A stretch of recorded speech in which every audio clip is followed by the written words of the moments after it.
Man, I was operating It's a Small World when some kid leaned over the boat and fell in the water.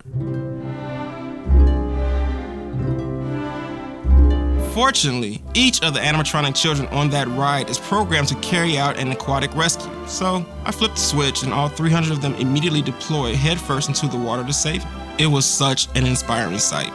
Little robotic children from Sweden, China, Egypt, Greece, all clamoring over each other to get their cold metallic hands on a drowning boy while singing It's a Small World.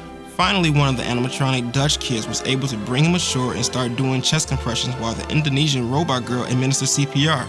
He was fully conscious and didn't need to be resuscitated, but it still was a beautiful moment.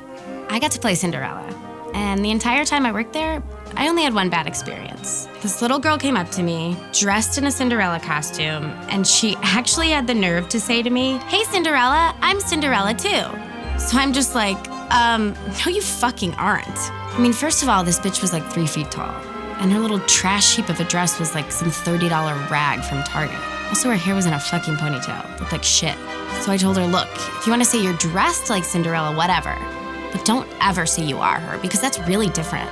The best thing about playing Belle at Disney World was the kids, but the worst thing was probably having to wrangle the gorilla into the Beast costume every morning. Her name was Rosie, and it took 4 Gastons just to pin her down so I could put on her top coat and shoes. One day, this little girl asks to dance with the Beast. Now, she doesn't know that underneath that big mask is a highly irritable 400-pound Western lowback gorilla, but that's Disney magic for you. So I put the girl into Rosie's arms, fully expecting that she's just gonna body slam her into a garbage can like she always does. But instead, Rosie lifts the girl above her head and actually starts to dance. And then she puts the girl down very gently, turns to me, and uses sign language to say, "Beautiful pig." It was a really special moment. I was working the information kiosk in Tomorrowland one day, and a kid came up to me and asked for directions to a ride called Howard's Hot Car. I told him that wasn't a ride at the park, and he told me that Howard's Hot Car is a ride where you have to sit in the middle seat, even though there's no one else in the car, except Howard, who's unconscious from the heat. I told him I couldn't help him, and he asked me for a fast pass for Howard's Hot Car so he could listen to the Art of War audiobook that plays on repeat in Howard's Hot Car, which is illegally parked on the beach.